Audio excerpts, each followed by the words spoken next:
Assalamualaikum warahmatullahi wabarakatuh. Selamat pagi ibu-ibu hebat semuanya. Sebelum saya memulai, saya ingin sekali nih bertanya sama ibu-ibu di sini.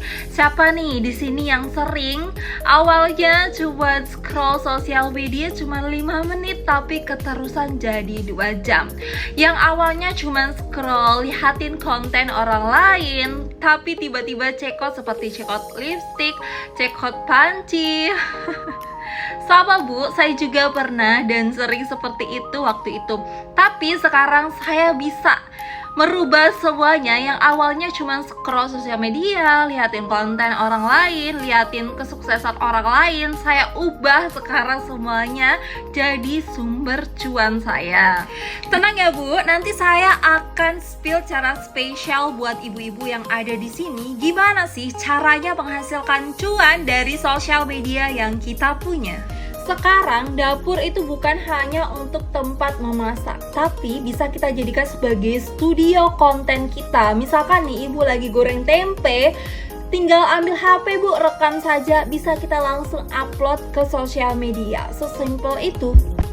Jadi di era digital seperti saat ini, bagi ibu rumah tangga yang ingin lebih produktif atau menghasilkan cuan dari rumah sambil jaga anak itu bisa ya, melalui membuat konten atau juga bisa melalui usaha bisnis kecil. Itu bisa seperti bisnis makanan, seperti bisnis jilbab, bisnis fashion dan lainnya, itu bisa ya Bu Ibu. Nah, seperti janji saya di awal tadi, saya akan memberikan tips spesial untuk terutama buat ibu-ibu atau ibu rumah tangga yang ada di rumah, yang pengen lebih produktif, yang pengen menghasilkan cuan hanya dari rumah. Walaupun pakai daster itu bisa ibu-ibu, sambil jaga anak juga bisa. Jadi jangan kita remehkan kekuatan jempol, kekuatan internet yang kita punya. Karena di era yang saat ini, di era digital seperti sekarang, itu bisa menjadi sumber cuan kita melalui sosial media seperti TikTok, sosial media seperti Instagram, FB Pro, YouTube, dan lainnya. Banyak banget ya. Shopee Affiliate juga bisa. Dan menurut riset kata data 2024, transaksi social e-commerce di Indonesia tumbuh hampir 40%. Dan sebagian pelaku UMKM-nya adalah perempuan. Sekarang saya mau kasih strategi ampuh yang disebut 3K untuk ibu-ibu. Yang pertama, kreatif. Jadi kalau misalkan ibu-ibu di rumah suka masak, bisa banget nih bikin konten masak, resep masakan, dan juga home living itu bisa.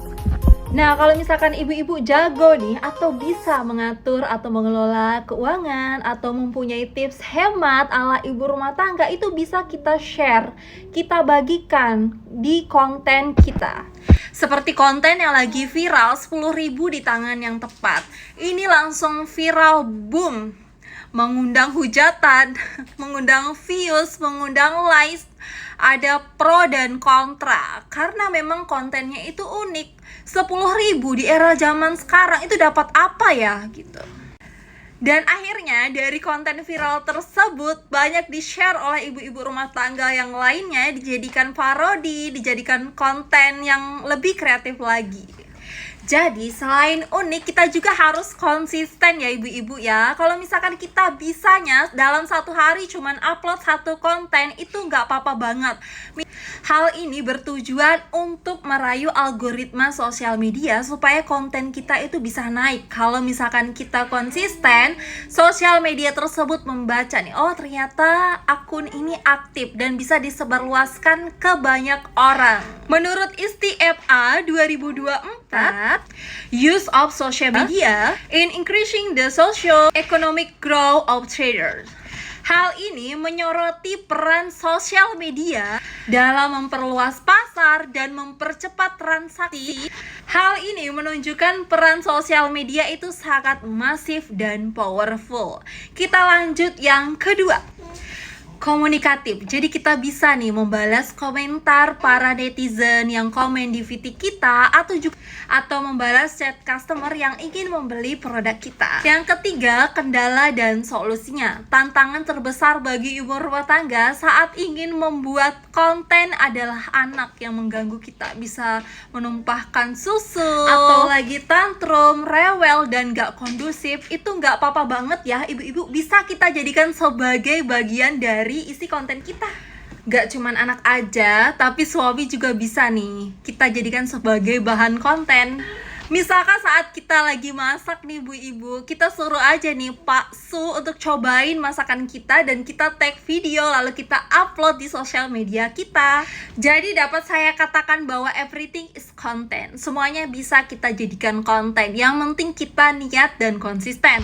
Jadi ibu-ibu kesimpulannya adalah bukan kantor yang besar yang kita butuhkan, bukan laptop yang mahal yang kita butuhkan, tapi konsistensi, niat, dan kita mau berproses. Itulah yang sebenarnya kita butuhkan untuk menghasilkan cuan, untuk bisa jadi lebih produktif di era digital seperti saat ini. Dan kalau misalkan ada nih yang meremehkan ibu-ibu rumah tangga, bilang saja seperti ini, tidak perlu outfit kantor, tapi walaupun dari rumah cuman pakai daster, kita bisa tetap menghasilkan cuan, bisa lebih produktif, bisa menghasilkan cuan hanya dari rumah saja.